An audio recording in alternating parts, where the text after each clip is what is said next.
Bien, bonjour à tous. Eh bien, aujourd'hui, nous allons parler du syndrome métabolique et comment l'accompagner avec la naturopathie. Donc, je vous propose sans plus tarder de rentrer dans le vif du sujet après une brève présentation de qui je suis et de ce qu'est le syndrome métabolique. Nous verrons ensemble ensuite des solutions pour lutter contre ce syndrome. Dans mon sommaire, il y a marqué place aux questions. Aujourd'hui, on fait un enregistrement de ce webinaire sans public. Donc, les questions ne seront pas posées en live, bien sûr. Mais si vous avez des questions, vous n'hésiterez pas à les poser en commentaire dans la vidéo. Il n'y a aucun souci. Et puis, Françoise Busser des laboratoires Soriavi et moi-même pourrons y répondre. Donc, vraiment, en deux mots, qui suis-je? Donc, je suis Annie Collet, je suis naturopathe et nutritionniste. Je suis basée à Rosheim, donc je suis de formation de base ingénieur chimiste. Je suis passionnée par tout ce qui est nutrition, micronutrition, et puis je travaille aussi beaucoup avec tout ce qui est plantes, huiles essentielles, et bien entendu l'hygiène de vie par le mouvement, qui est l'un des piliers fondamentaux de la naturopathie, comme nous allons le voir rapidement par la suite. Donc, comme je vous le disais, je suis installée à Rosheim depuis bientôt 5 ans. Je propose également, en plus de ces consultations et de ces conseils en naturopathie et hygiène de vie, des séjours qui mêlent à la fois la randonnée et la naturopathie avec Benoît, mon mari, qui est accompagnateur en montagne. Donc, vous voyez, il y a son site web sur la slide. Je proposerai également très prochainement des cours de running et walking yoga. Je suis actuellement en train de me former sur le sujet. Donc, si vous êtes intéressé par le sujet, n'hésitez pas à me contacter. Je propose, comme vous pouvez le constater aujourd'hui, des conférences, des webinaires, mais aussi des rédactions d'articles et enfin des interventions en entreprise. Donc là aussi, si vous pensez que votre employeur peut être intéressé, je suis à votre disposition. Voilà, donc vraiment en deux mots. Alors, je ne pouvais pas vous parler des solutions naturopathiques pour le syndrome métabolique sans vous expliquer ce qu'est le syndrome métabolique. Nous allons, avant cela, juste rappeler en deux mots pour les personnes qui ne connaissent pas bien la naturopathie, simplement ce que c'est. Donc, la première chose à retenir, c'est que la naturopathie prend en compte l'individu dans sa globalité, c'est-à-dire qu'elle ne va pas s'attacher uniquement aux symptômes, mais elle va prendre un petit peu de recul par rapport à ce symptôme et essayer de chercher la cause du symptôme. Le deuxième élément intéressant, c'est que la naturopathie a vraiment un objectif de prévention. On parle souvent de naturopathe comme un éducateur de santé, l'objectif étant de prévenir pour durer. Et puis le troisième élément à retenir, c'est que le naturopathe va travailler avec une notion de terrain. Le terrain, finalement, c'est un certain nombre de prédispositions que chaque individu a à développer un certain type de pathologie. Ce terrain, en naturopathie, on va l'évaluer avec trois éléments. La constitution, donc qui constitue la colonne de gauche. Vous voyez que la constitution, c'est quelque chose sur laquelle on a peu de prise, puisque finalement, c'est un héritage génétique. Le tempérament, c'est l'indicateur de votre état, de votre perception de vos habitudes à un instant T. Donc, bien entendu, votre tempérament d'aujourd'hui peut différer de votre tempérament d'hier. Entre le dimanche et le lundi, il peut y avoir des différences de tempérament. Et enfin, la toxémie, c'est le niveau d'encrassement. Alors, ce n'est pas très, très sympathique comme terminologie, mais pourtant, c'est exactement ça. Vous savez qu'on a des éléments exogènes et d'autres éléments endogènes, c'est-à-dire qui viennent de l'extérieur ou que l'on produit nous-mêmes, qui sont des toxines qui vont petit à petit encrasser le corps. Notre corps, il a cette capacité de se désintoxiquer, mais eh bien, quand on a certains facteurs qui fonctionnent moins bien, le niveau de toxémie va augmenter. Et donc, ce troisième élément fait partie de la définition du terrain d'une personne. En naturopathie, on va s'appuyer sur trois piliers principaux. Donc, le premier, c'est une alimentation saine et vivante. Alors, je ne rentre pas dans le détail puisqu'on va voir tout cela bien détaillé par la suite. Le deuxième, c'est une gestion du stress et des émotions. Et le troisième, le mouvement et la respiration. Donc là, c'est pareil, je ne rentre pas dans le détail, c'est juste pour que vous ayez bien la photo à l'esprit juste à l'instant T, mais on va bien détailler tout cela par la suite. La naturopathie, maintenant vous savez ce que c'est, et juste pour bien repréciser ce n'est pas une pratique de médecine. Les naturopathes lambda, on va dire comme moi, ne sont pas passés par la fac de médecine, donc à ce titre, ils ne prescrivent pas de médicaments, ils ne font pas de diagnostics qui sont du ressort du médecin, et du coup, on parle plutôt de clients ou de clients-patients et non pas de patients. Voilà, ça avait du mal à passer. Alors en naturopathie, pourquoi est-ce on va aller voir un naturopathe? Franchement, les motifs qui reviennent le plus souvent, alors vous voyez, hein, c'est des problèmes de sommeil, des problèmes de gestion du stress, des problèmes métaboliques qui vont nous intéresser aujourd'hui, des problèmes de digestion, ORL, allergies, des problèmes hormonaux. Aussi tout ce qui concerne l'appareil locomoteur, donc ça va être des douleurs, des problèmes d'arthrose, d'ostéoporose, mais aussi tout ce qui est en lien avec l'activité physique, le fait de reprendre une activité physique sans blessure, de préparer un objectif sportif. Et puis, ça peut être aussi tout simplement de retrouver sa vitalité ou de retrouver un équilibre entre vie personnelle et vie professionnelle. Alors, heureusement, il y a aussi des personnes qui vont consulter un naturopathe juste pour vérifier qu'ils font les choses correctement et continuer ainsi, garder la forme. Mais je vous rassure, ce n'est pas très, très souvent le cas et c'est souvent parce qu'on a un problème qu'on va consulter un naturopathe.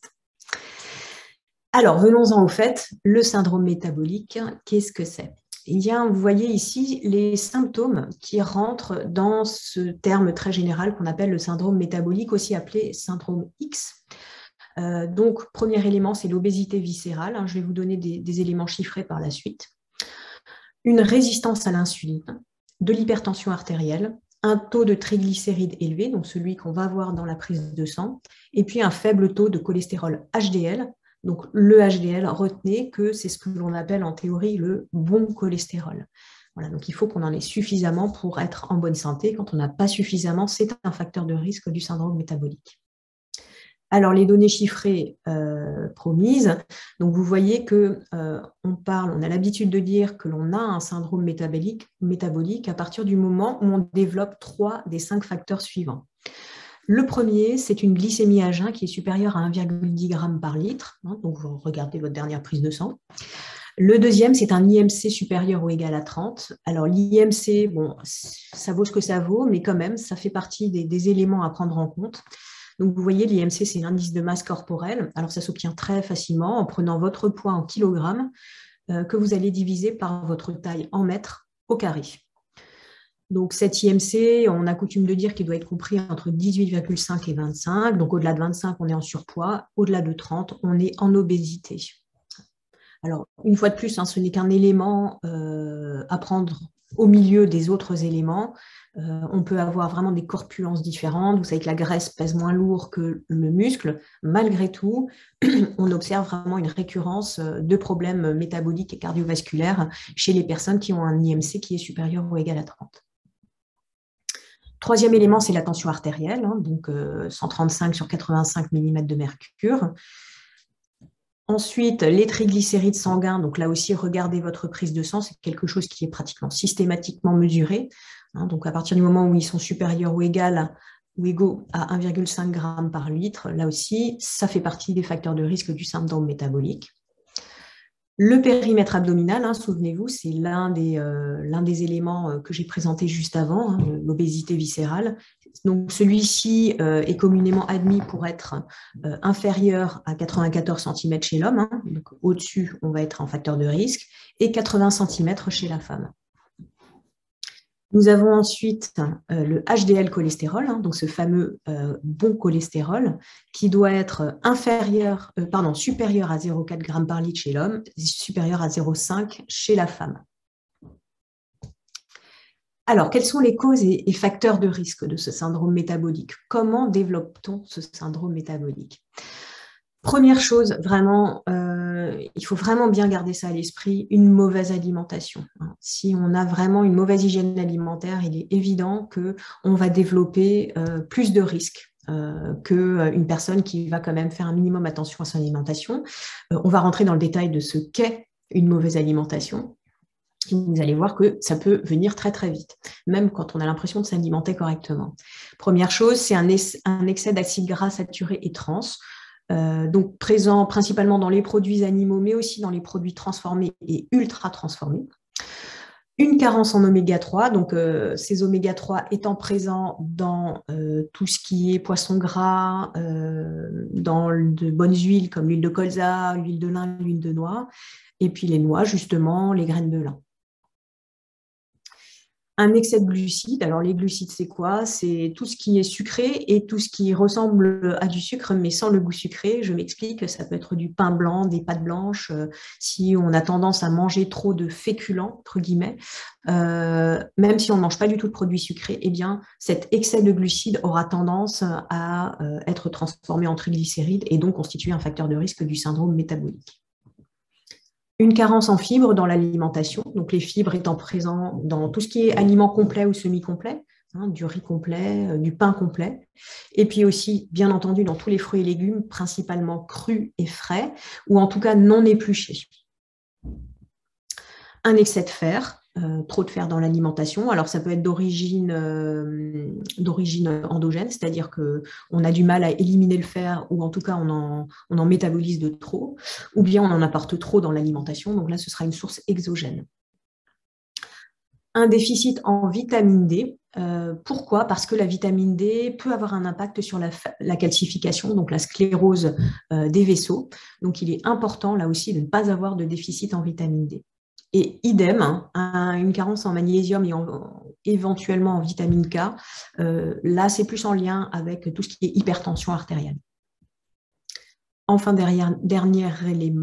avant-dernier, c'est un excès de consommation de sel, hein, donc le sodium, qui là aussi va avoir un impact notamment sur l'hypertension artérielle.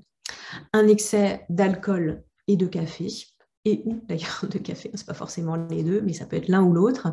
Là, on va avoir un impact sur plusieurs éléments du syndrome métabolique, où le plus connu étant l'hypertension artérielle.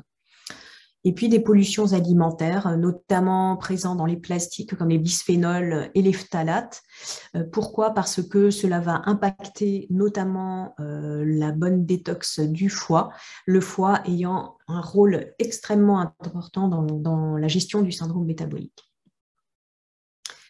Alors, d'autres éléments, une mauvaise hygiène de vie avec notamment la prise chronique de certains médicaments. Alors, il y en a vraiment beaucoup, mais on va dire les plus connus sont les inhibiteurs de la pompe à protons que l'on a tendance à prendre quand on souffre d'acidité gastrique. Hein. Donc, ce sont des produits qui peuvent bien soulager, effectivement, que l'on prend aussi en cas de risque d'ulcère, mais qui peuvent avoir des impacts sur le fonctionnement cardiovasculaire. Donc, il est vraiment primordial de les consommer de manière raisonnée. La sédentarité, bon, je ne vous fais pas l'article, on va quand même en reparler un tout petit peu par la suite, mais vous vous doutez bien que quand on est sédentaire, évidemment, c'est un facteur de risque du syndrome métabolique. Le fait de fumer, donc là, impact sur tout ce qui est maladie cardiovasculaire. Le manque chronique de sommeil, qui va avoir un impact sur la mauvaise réparation que va normalement faire votre corps durant la nuit. Le stress, les pensées négatives qui ont un impact malheureusement très favorisant sur les terrains inflammatoires qu'on souhaite plutôt calmer. Hein. On va plutôt chercher à faire le pompier qu'à faire le pyromane quand on est dans les questions de syndrome métabolique. Ensuite, on a la pollution de l'air qui a un impact sur les risques d'insuffisance cardiaque. Alors, bien entendu, on parle de pollution de l'air chronique, hein, vous vous en doutez bien. Et il y a un dernier facteur que malheureusement on ne maîtrise pas trop, et vous vous en souvenez, j'en ai parlé dans la définition du terrain, c'est l'hérédité. Hein. Donc il y a vraiment un facteur héréditaire dans ces syndromes métaboliques. Donc si vous savez que vous êtes dans une famille à risque, les conseils qui vont suivre vont être d'autant plus importants à mettre en place pour prévenir la survenue de ces pathologies. Donc voilà pour cette petite partie introductive. Et je vous propose de ne plus attendre et de vraiment aborder les solutions naturopathiques que l'on peut mettre en place pour lutter ou en tout cas prévenir vraiment l'apparition de ces symptômes du syndrome métabolique.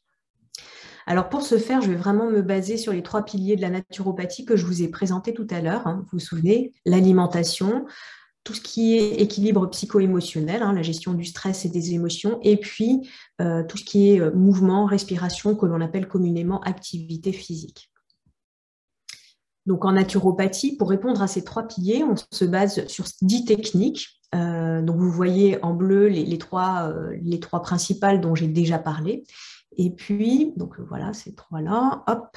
Et puis après, donc on se base sur d'autres techniques, donc la phytothérapie avec tous ses dérivés, l'hydrologie, donc tout ce qui traite de l'eau, les techniques manuelles, réflexes et respiratoires, les techniques énergétiques et vibratoires. Oups, pardon, je vais aller trop vite. Voilà, donc on est vraiment sur ces techniques-là quand on parle de solutions naturopathiques pour traiter ou prévenir un problème. Alors, on va commencer par la diététique et la nutrition et bien entendu, on va passer vraiment pas mal de temps sur le sujet puisque vous vous souvenez, c'est vraiment l'un des facteurs favorisants de la survenue du syndrome métabolique. Dans les grands principes, je vais vous présenter 10 grands principes qui sont valables là sur le sujet qui nous intéresse aujourd'hui, mais honnêtement qui sont valables vraiment d'une manière générale.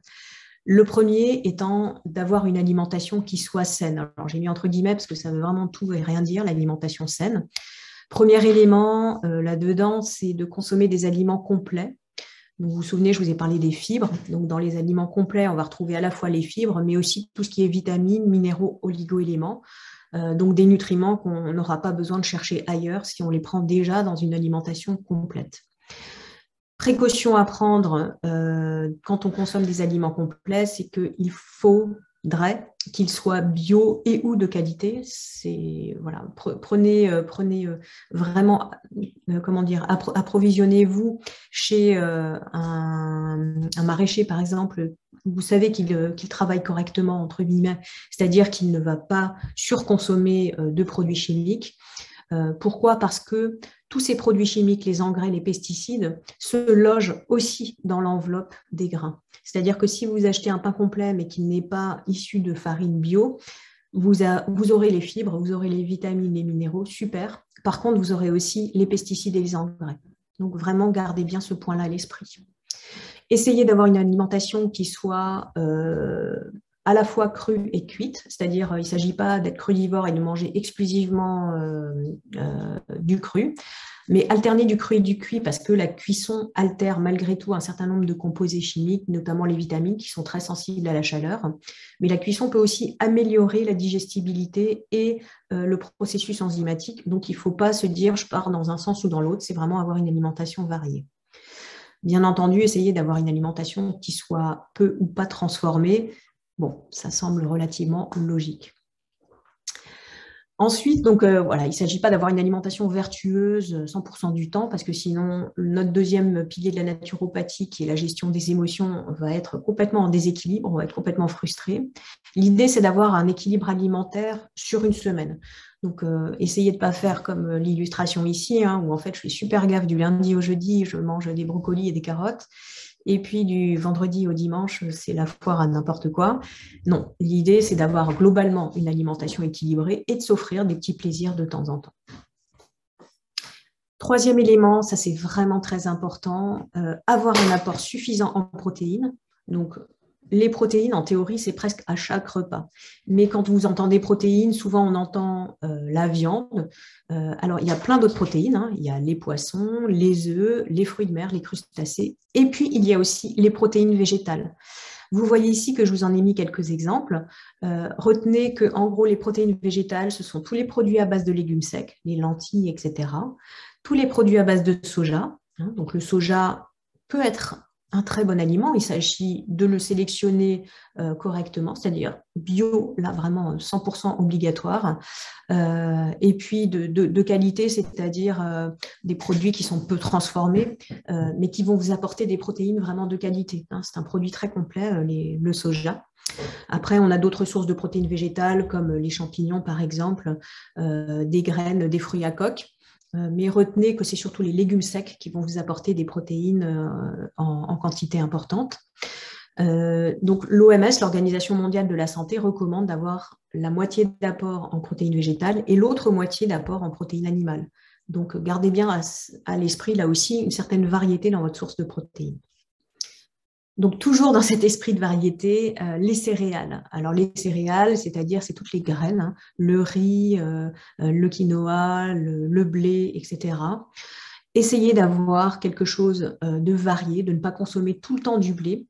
Même si vous n'avez aucun problème avec le gluten, le fait de consommer régulièrement du blé peut mener à des processus inflammatoires. Alors, ça va venir vraiment progressivement et à bas bruit. Donc, c'est d'autant plus sournois et c'est d'autant plus important de varier, du coup, sa source de céréales. Une cuisson douce, alors bon là j'ai mis un exemple, hein, c'est en gros un cuiseur vapeur qui ne va pas cuire à plus de 90 degrés, mais il en existe plein d'autres, et puis la cuisson douce ça peut être aussi un four vapeur, ça peut être aussi une cuisson à l'étouffée. Pourquoi est-ce important? Parce que plus on chauffe et plus on détruit les nutriments. Par ailleurs, quand on va faire des cuissons qui sont vraiment trop importantes en termes de température, on peut créer des substances qui carrément ne sont vraiment pas souhaitables. Je ne vais pas rentrer dans le détail parce que ce n'est pas le sujet ici. Retenez vraiment qu'on a parlé de cru et de cuit, mais il ne s'agit pas de faire des barbecues tous les jours ou bien des gratins tous les jours.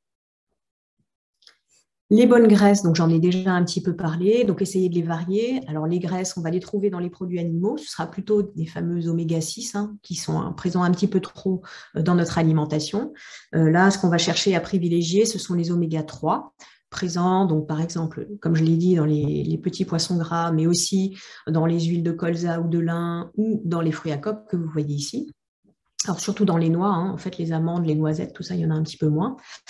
Et puis les oméga 9, hein, des acides gras monoinsaturés présents dans l'huile d'olive. Donc on a souvent tendance à penser que dans l'huile d'olive, il y a des oméga 3. Il n'y en a pas, ou en tout cas très peu. Un petit déjeuner qui soit gras et protéiné. Alors en France, c'est souvent plutôt l'inverse qu'on fait, c'est-à-dire on va avoir un petit déjeuner plutôt sucré. Eh bien non, c'est vraiment pas une bonne idée d'avoir un petit déjeuner sucré. Ça va induire plein de mauvais messages au niveau de la glycémie.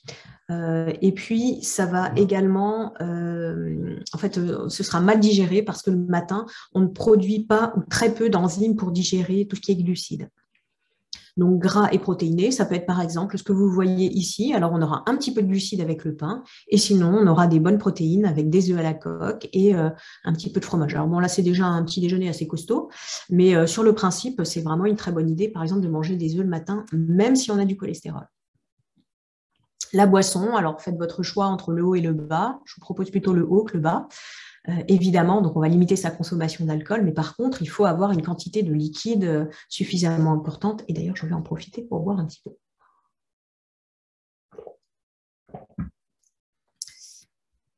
Ensuite, le 9e élément, et pas des moindres, c'est de limiter sa consommation de sucre. Ensuite, si on consomme du sucre, de limiter sa consommation de sucre blanc, parce que c'est un sucre raffiné. Ce sont vraiment des éléments dont on n'a pas besoin dans l'alimentation. On va les trouver naturellement dans les fruits, dans les légumes, dans les céréales. Et sachez que en fait, votre corps n'a pas spécialement besoin de consommer du sucre. Il va pouvoir trouver son énergie dans les éléments que je viens de donner ou bien transformer des graisses qui vont permettre de lui apporter de l'énergie. Essayez de ne pas consommer que des produits laitiers, particulièrement de vache.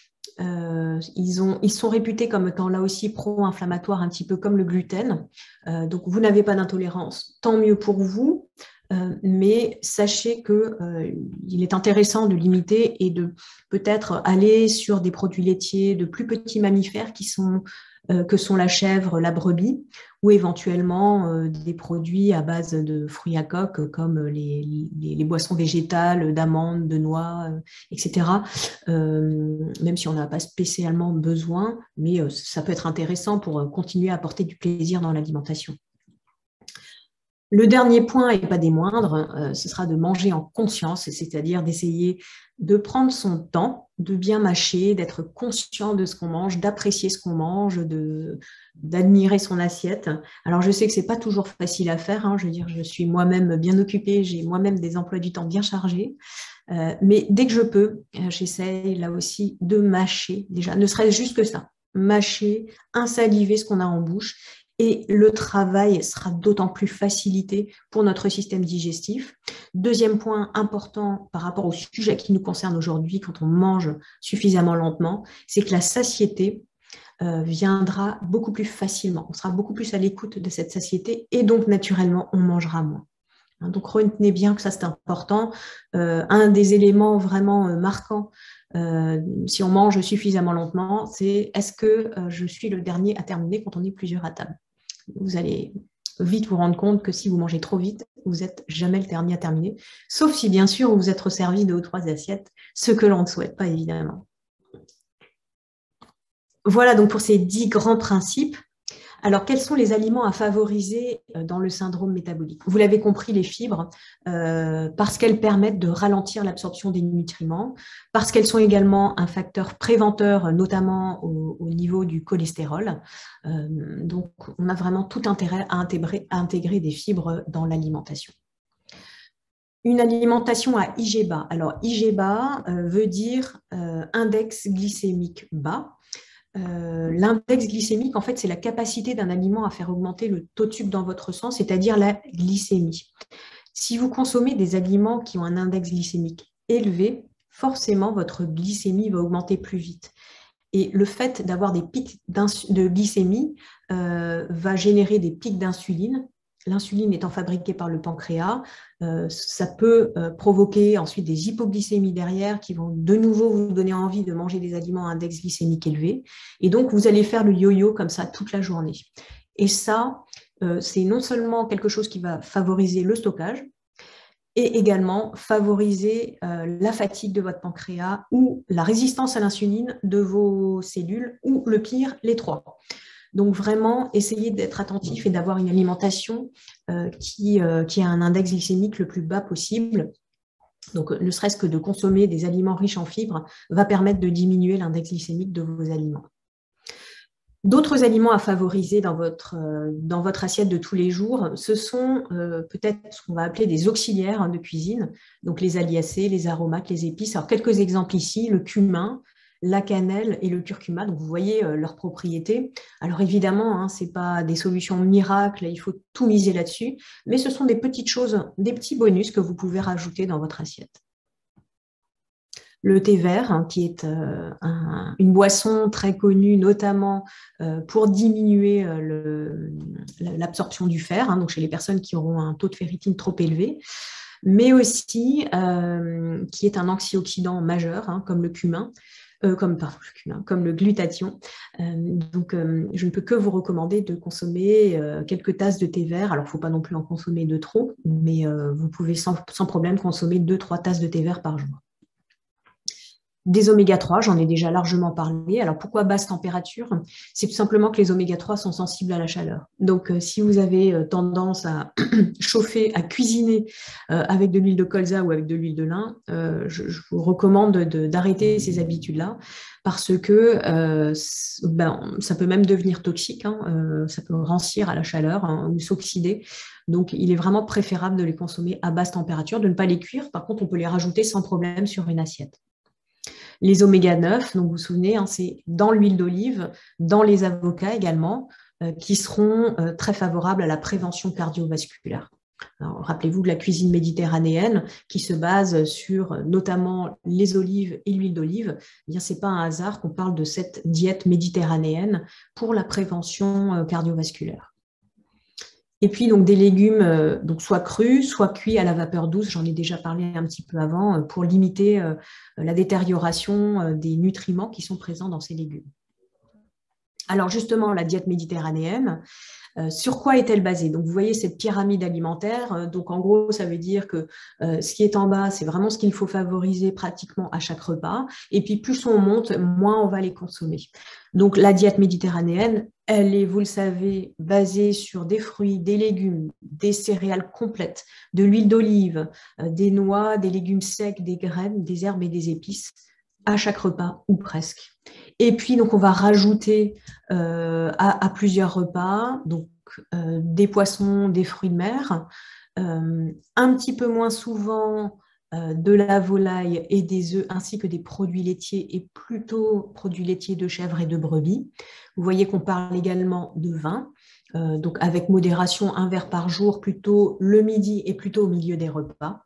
Et enfin, moins souvent, mais qui ne sont pas interdits, de la viande, et spécialement de la viande rouge, hein, en gros tout ce qui n'est pas volaille, avec des sucreries. D'autres principes alimentaires, donc ça peut être par exemple le végétarisme. Alors, vous voyez que dans le végétarisme, on a vraiment différents niveaux. Alors, on a le flexitarien qui n'est pas un végétarien, c'est-à-dire qu'il va consommer occasionnellement des produits animaux, mais ce sera vraiment de manière très occasionnelle. Et puis vraiment dans cet ordre-là, hein, c'est-à-dire des œufs, des poissons et éventuellement de la viande. Le végétarien va consommer des œufs. Alors là, c'est ce qu'on appelle, c'est une appellation commune, mais sachez qu'il y a des ovos végétariens, des ovos pesco-végétariens, enfin, en fonction des aliments qu'ils acceptent ou pas de mettre dans leur alimentation, que ce soit par goût ou que ce soit par conviction.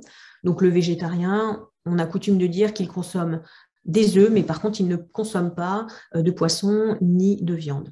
Le végétalien, quant à lui, ne va pas consommer d'œufs. Et enfin, le vegan ne consomme aucun produit d'origine animale. Des petits principes alimentaires aussi, quelque chose dont on peut s'inspirer. Alors, il ne s'agit pas forcément de le mettre en place de manière systématique, mais ça peut être intéressant de le mettre en place de temps en temps, notamment quand on a des problèmes de résistance à la perte de poids. Ou pour enclencher une perte de poids, ça peut être intéressant aussi, ou en tout cas pour changer d'hygiène, d'habitude de repas. Le jeûne intermittent, le principe, c'est de manger ou d'avoir une prise alimentaire qui est autorisée sur une plage de 8 heures. Hein. Ça ne veut pas dire évidemment qu'il faut manger pendant les 8 heures. Donc en gros, ça veut dire sur 8 heures, on va faire 2 repas. Et puis, on s'abstient de manger pendant 16 heures. Donc, vous voyez ici quelques schémas. Moi, j'aime bien le C, c'est-à-dire, alors bon, c'est une planche canadienne, donc du coup, forcément, on a des termes qui ne sont pas employés en France. Hein. Sauter le souper, donc en gros, sauter le dîner, ça veut dire que vous allez prendre votre petit-déj à 7 heures, par exemple, et puis vous allez encore prendre un déjeuner, éventuellement une petite collation à 15 heures, et vous arrêtez de manger à 15 heures. Donc, ça vous fait un jeûne de 16 heures. Et donc, ça vous permet de sauter le dîner. C'est intéressant parce que finalement, le soir, de toute façon, on recommande de dîner plutôt léger. Ça permet d'avoir un sommeil vraiment réparateur hein, et de permettre au corps de faire tous les processus réparateurs qui se font tout à fait naturellement la nuit. Donc, vous voyez les nombreux avantages du jeûne intermittent, notamment au niveau du métabolisme des graisses, hein, puisque forcément, votre corps rentre un petit peu en phase de diète et de déplétion, voilà, je cherchais le mot, et du coup, naturellement, il va devoir chercher de l'énergie ailleurs que dans l'énergie facilement disponible lorsque l'on mange régulièrement. Ça permet aussi de mieux réguler et contrôler son appétit, d'être plus attentif à son appétit. Donc c'est intéressant, mais attention à la mise en place, éviter de sauter le petit-déj. Et puis, moi, franchement, je ne vous conseille pas de faire ça tous les jours. Je pense que ce n'est pas nécessaire. Par contre, à mettre en place régulièrement, suivant votre envie, votre possibilité, ça peut être intéressant. Un petit mot sur l'approche de la médecine traditionnelle chinoise sur la consommation de sel. Vous vous souvenez, le sel qui est à réduire notamment par rapport à l'hypertension artérielle. Alors, vous voyez ici les 5 éléments sur lesquels se base la médecine traditionnelle chinoise. Et ces 5 éléments, sachez qu'ils sont en lien avec des organes dans notre corps. Traditionnellement, le feu est en lien avec le cœur, et les reins sont en lien avec l'eau. Or, il se trouve que dans cette relation entre les différents éléments, vous voyez que l'eau détruit le feu. Bon, enfin, après, c'est très, très logique, hein, finalement. Hein, on sait très bien que l'eau détruit le feu, ce qui voudrait dire que potentiellement, les reins détruisent le corps. Alors, je trouve que cette approche est très intéressante puisque on sait bien que les reins filtrent le sel et que l'excès de sel est mauvais pour le système cardiovasculaire. Donc, on a cette analogie avec la médecine traditionnelle chinoise. On comprend mieux pourquoi il est important de réduire le sel. Donc voilà pour cette grosse partie sur l'alimentation. Maintenant, un petit mot sur l'activité physique. Donc vous savez que l'activité physique est très importante dans la prévention des pathologies cardiovasculaires. Elle sert à énormément de choses. Quelques chiffres ici qui datent un petit peu, mais honnêtement qui soit sont identiques, soit sont pires. L'inactivité est responsable d'un quart des cancers du sein et du côlon, de plus d'un quart des diabètes et de presque un tiers des infarctus. Donc c'est incroyable comme c'est important. On a de nombreuses études et de méta-analyses qui le prouvent, et notamment des bienfaits de l'activité physique. Vous voyez ici, par exemple, 30 minutes d'activité physique 5 fois par semaine permet d'augmenter son espérance de vie en bonne santé de 4 ans. Le fait de marcher régulièrement permet de diminuer de moitié le risque de mortalité cardiovasculaire. Donc, je crois que plus personne n'est à convaincre des bienfaits de l'activité physique. Alors, juste encore quelques petits éléments sur les effets de cette activité physique. Vous voyez qu'elle stimule le métabolisme. Ça, c'est quelque chose qu'on comprend assez bien. Mais elle permet aussi d'entretenir tous les muscles, dont le cœur. Elle permet de mieux transporter le cholestérol, de mieux oxygéner les poumons, et de sécréter des endorphines qui vont permettre de mieux gérer le stress et de mieux dormir. Alors, que faut-il faire comme activité physique? Eh bien, une activité physique minimale quotidienne. Ça peut être simplement des étirements et des assouplissements, mais on va recommander quand même de faire une endurance modérée. Alors, vous entendez parler de ces fameux 10 000 pas. Oui, c'est déjà très, très bien de faire ces fameux 10 000 pas par jour. On est tellement sédentaire aujourd'hui à prendre sa voiture pour faire tout que vraiment de se forcer à marcher le plus possible sera très intéressant. Sachez que de faire des tâches ménagères, de faire du jardinage est considéré également comme une activité d'endurance modérée. Un dernier petit mot dont je parle vraiment ici spécifiquement pour le syndrome métabolique, c'est d'essayer de pratiquer chez soi quelques exercices qui vont travailler sur la sangle abdominale. Vous vous souvenez, sangle abdominale, et donc augmentation du périmètre abdominal, c'est un facteur qui est pris en compte dans le syndrome métabolique. De pratiquer, on va dire 5 minutes d'exercice de gainage tous les jours permet de travailler sur la réduction de la graisse viscérale et donc d'éliminer ou de mettre de côté un facteur de risque du syndrome métabolique. Alors, en hygiène de vie, encore quelques éléments. Le premier qui est la gestion du stress. Alors, vous voyez ici, c'est un schéma en fait du fonctionnement et de l'impact de notre système nerveux autonome. Ce système nerveux, il est divisé en deux parties. Le premier qui est le système nerveux stimulateur, on va dire, donc le sympathique, qui est la partie de gauche, et le système nerveux qui est plutôt inhibiteur, le parasympathique. Retenez que le sympathique, il va plutôt intervenir dans tout ce qui est stress, et historiquement combat ou fuite. Donc, je vois un dinosaure, soit je vais le combattre, soit je vais prendre les jambes à mon cou et fuir. Donc, la survie. Et puis, donc, le parasympathique, lui, va plutôt jouer sur tout ce qui est régénération, repos, digestion. Donc, pourquoi je vous parle de tout ça? C'est que la conscience de ce système nerveux central est très important dans le syndrome métabolique parce qu'il va avoir un impact sur le fonctionnement cardiaque, sur la gestion de la glycémie par l'intermédiaire du pancréas. Donc, il faut vraiment garder ces éléments à l'esprit, c'est-à-dire avoir une bonne hygiène de vie, bien gérer son stress, bien gérer son sommeil, bien gérer ses émotions, sont tout aussi importants que ce que vous mangez dans la prévention du syndrome métabolique. Alors, comment faire? Eh bien, premier élément, c'est limiter son stress, essayer d'avoir un sommeil de la meilleure qualité possible, donc y être attentif. Une première petite piste, c'est pratiquer la cohérence cardiaque. Donc, je vais vous expliquer ce que c'est si vous ne le connaissez pas. Cela permet de rééquilibrer votre système nerveux, à la fois le côté sympathique et le côté parasympathique. Orthosympathique ou sympathique, c'est la même chose. Alors, comment fait-on? Le principe, c'est qu'on va mettre en place cette méthode 3 fois par jour. On va mettre en place des cycles de 5 minutes. Et donc, pour chaque cycle de 5 minutes, on va essayer d'avoir 6 respirations par minute. C'est-à-dire, j'inspire sur 5 secondes, j'expire sur 5 secondes et je fais ça pendant 5 minutes.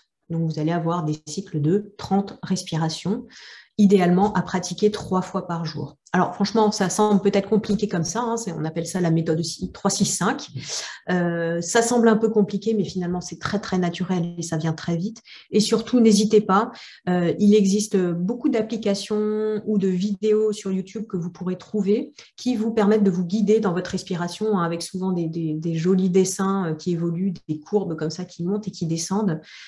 Qui d'ailleurs sont très apaisantes à regarder, et puis avec une jolie musique à écouter, qui vous permettent de rythmer votre respiration. Il a vraiment été prouvé que la cohérence cardiaque apporte énormément de bienfaits que vous voyez listés ici, et notamment sur tout ce qui est prévention cardiovasculaire. On a vraiment de nombreuses études qui ont été mises en place. Je vous invite, si vous souffrez de différents facteurs du syndrome métabolique, à mettre en place cette cohérence cardiaque le plus vite possible. Ne vous mettez pas trop de pression parce que sinon, vous allez de nouveau générer du stress. Peut-être essayer déjà une fois par jour, allez, 3 minutes. Et puis, si vous y prenez goût, si vous arrivez à le mettre en place, peut-être faites-le 2 fois par jour, 3 minutes, etc., etc. Essayez petit à petit d'augmenter. Si vous arrivez à le faire suivant la méthode 3-6-5, c'est-à-dire 5 minutes, 3 fois par jour, bah, c'est génial et c'est ça de prix. D'autres éléments pour gérer votre stress que je ne vais malheureusement pas avoir le temps de détailler ici, mais je vous donne quelques pistes, vous voyez. Donc, la pratique du yoga, très simple. Là aussi, il ne faut pas se prendre la tête. On n'est pas obligé de pratiquer 1 heure de yoga tous les jours, mais déjà juste quelques minutes, ce sera formidable si vous arrivez à le mettre en place tous les jours. Des techniques de relaxation, de la sophrologie, pourquoi pas mettre en place de la méditation. Et puis d'autres techniques que je vous invite à regarder, à développer si vous le souhaitez. Enfin, donc, il convient vraiment en matière d'hygiène de vie d'essayer de limiter au maximum l'alcool et si vous fumez, vraiment de bannir, donc d'arrêter de fumer dès que possible. Je vais enfin aborder le dernier aspect de cette présentation qui concerne la complémentation et puis des conseils un petit peu plus spécifiques suivant chaque type de pathologie. Alors, je vais d'abord parler de l'hyperlipidémie avec notamment le cholestérol. Alors, ce qu'il faut savoir, c'est que le problème majeur quand on parle du cholestérol, c'est surtout l'inflammation et l'oxydation. C'est pour ça qu'on parle d'avoir suffisamment de HDL cholestérol et pas forcément que de réduire le cholestérol total, qui est un non-sens, puisque le cholestérol, on en a besoin. Donc, c'est vraiment, sachez qu'il faut avoir suffisamment de bon cholestérol, donc ce fameux HDL. Limiter le cholestérol dans l'alimentation, finalement, c'est presque un non-problème, puisque le cholestérol alimentaire, il est peu absorbé. Si on a des excès, c'est surtout un problème de foie. Donc, ce sera du foie dont il faudra prendre soin. Du coup, voici des plantes qu'on peut vous conseiller, l'artichaut, le chardon-marie et le desmodium, qui sont vraiment des plantes très connues sur la prévention du foie. Alors, je rentre dans le détail, l'artichaut, elle permet de détoxifier le foie, elle a aussi une action sur le cholestérol, elle permet d'éliminer, elle est diurétique. Il est diurétique. Le chardon-marie, lui, c'est peut-être la plante vraiment régénératrice des cellules hépatiques et elle protège le foie. Et le dernier, le desmodium, est aussi un hépatoprotecteur très puissant, notamment en cas d'intoxication ou d'hépatite. Alors, ces 3 plantes, elles sont rassemblées dans un produit que propose le laboratoire Soria Natural, que vous connaissez peut-être, qui s'appelle le Cirasil. Alors maintenant, c'est même une nouvelle formule, Cirasil Plus.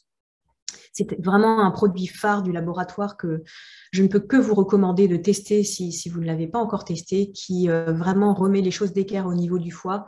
Quand on a une souffrance hépatique, c'est vraiment très intéressant de se faire une petite cure de Cirasil. Ça va vraiment, vous allez vraiment sentir la différence au niveau digestion et confort hépatique. Pour également protéger votre organisme en cas d'hyperlipidémie, il faut penser encore à l'olivier. Donc, bah oui, on le consomme bien dans l'huile d'olive, on le consomme avec les olives. On peut aussi le consommer sous forme d'extrait fluide, puisque c'est un antihypertenseur. On va aussi penser à l'olivier en cas de cholestérol ou en cas de diabète de type 2. Une autre plante dont j'ai souhaité vous parler, c'est l'avoine, parce que l'avoine a un impact aussi dans le maintien du cholestérol. Et si on est sur un terrain qui est plutôt nerveux et anxieux, on aura tout intérêt à recourir à l'avoine, qui sera vraiment d'une bonne utilité. Pour soutenir le foie, je pense que vous connaissez l'épice dont j'ai parlé un petit peu plus tôt, mais qui sera présentée ici sous une forme beaucoup plus concentrée. Il s'agit du curcuma. Le curcuma a une action hépatoprotectrice. Elle est également stimulante hépatique. Et enfin, elle a une forte action antioxydante, donc tout indiqué dans le syndrome métabolique. Les oméga-3, eh bien, c'est un formidable outil de prévention cardiovasculaire. On a l'huile de krill, mais ici, l'huile de foie de morue jouera aussi tout son rôle. Donc, pensez à l'intégrer dans votre alimentation et si vous n'en avez pas suffisamment, n'hésitez pas à vous complémenter de manière régulière parce qu'ils sont vraiment très, très importants et plus on avance dans l'âge, plus on en aura besoin. Je vous propose également un dernier produit qui est le resveratrol, qui est un antioxydant cardiovasculaire vraiment indiqué dans les problèmes cardiovasculaires. Donc ça, c'est un très bon complément si vous ne consommez pas suffisamment d'antioxydants de source alimentaire. D'autres composés utiles dans l'hyperlipidémie, la levure de riz rouge. Alors, on utilise aussi le terme de levure rouge de riz. Le vrai terme, c'est levure rouge de riz, mais voilà, on dit très souvent levure de riz rouge. Donc, c'est un produit que l'on conseille traditionnellement en santé naturelle pour gérer le cholestérol. Attention avec le dosage, attention avec les produits. Faites-vous conseiller si vous ne connaissez pas, car on peut vraiment trouver à boire et à manger, un petit peu comme la spiruline. La coenzyme Q10, c'est un antioxydant majeur, très intéressant à prendre en même temps que des statines, qu'elles soient naturelles ou comme la levure rouge de riz ou bien des statines de synthèse, car quand on inhibe la production de cholestérol, eh bien, on inhibe aussi la production de coenzyme Q10. Or, ce dernier est très important dans l'organisme et donc il est très important d'en prendre si l'on a tendance à prendre des statines. Les flavonoïdes, donc des antioxydants majeurs, notamment dans le thé vert. Hein. Attention à bien les choisir. Il y a certains thés qui sont pollués, donc vous allez vous faire plus de mal que de bien.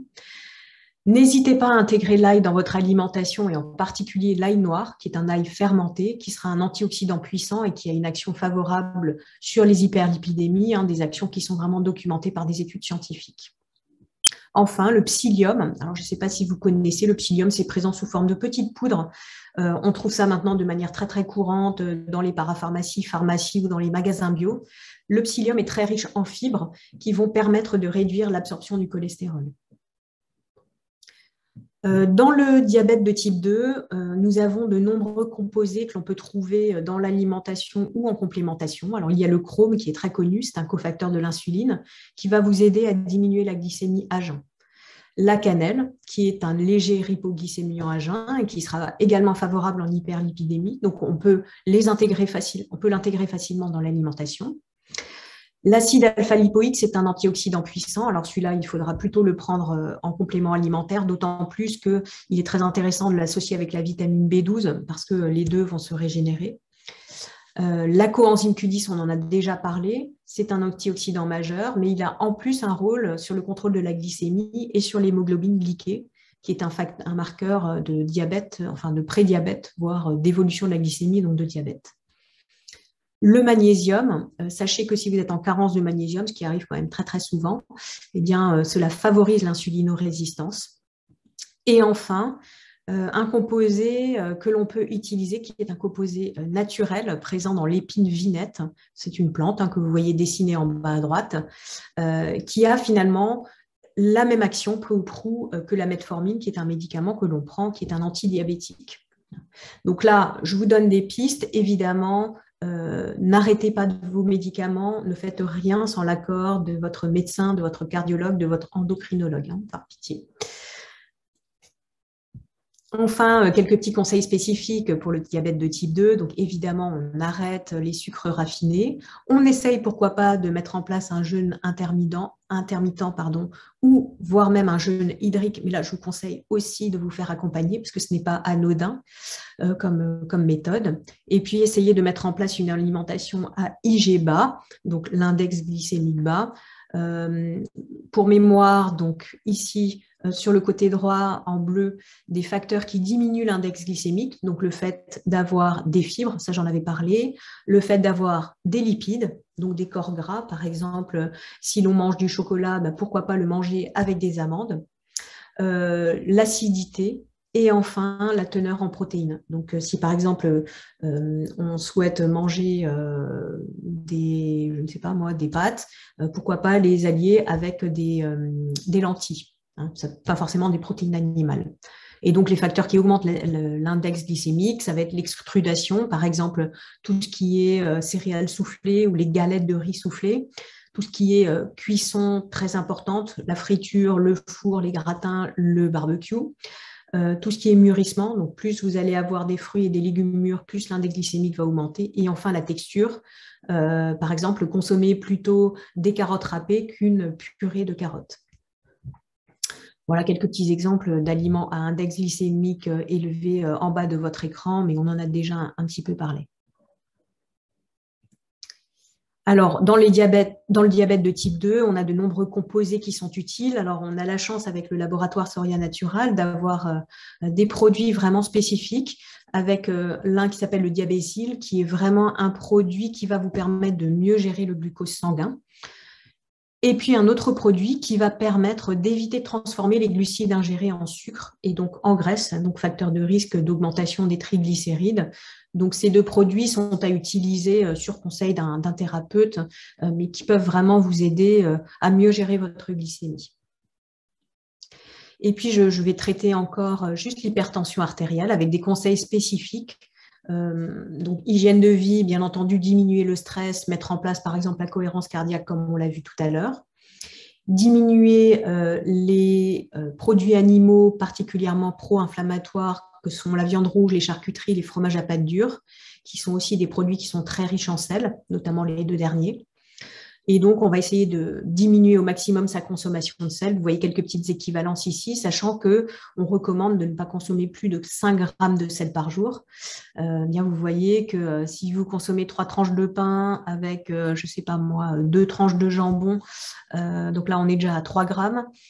Si vous rajoutez encore des légumes en conserve et une portion de fromage, c'est déjà terminé, vous êtes déjà aux 5 grammes. Et là, vous n'avez mangé qu'un seul repas.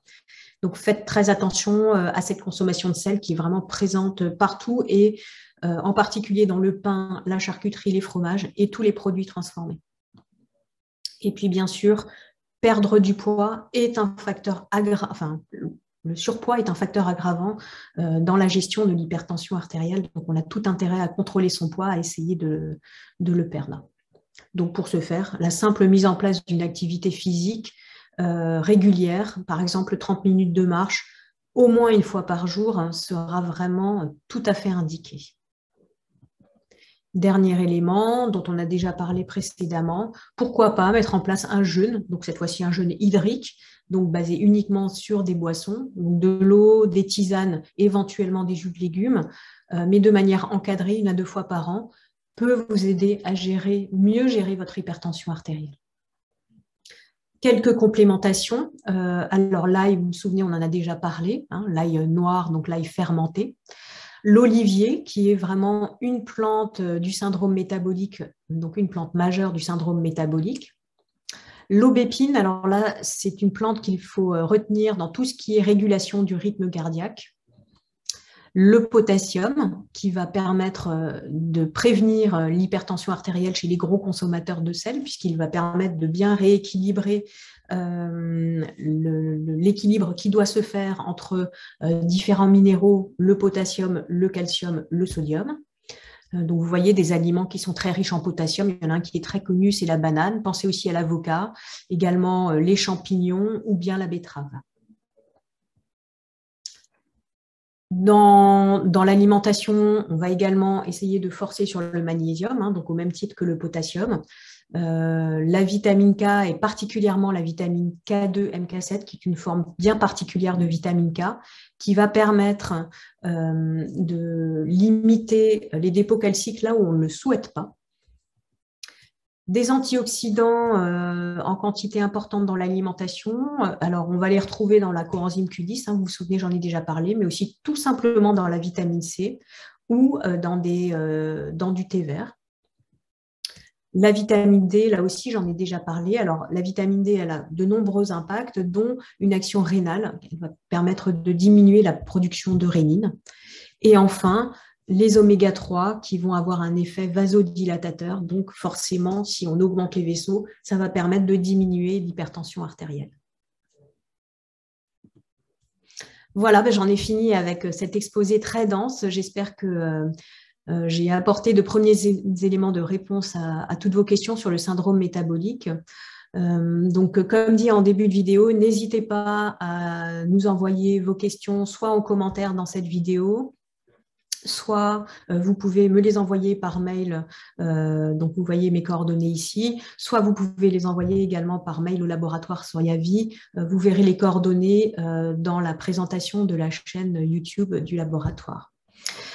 Je vous souhaite une très bonne journée et puis je vous souhaite également de bien mettre en place tous ces bons principes afin de bien gérer votre syndrome métabolique. Voilà, à très bientôt et bonne journée. Au revoir.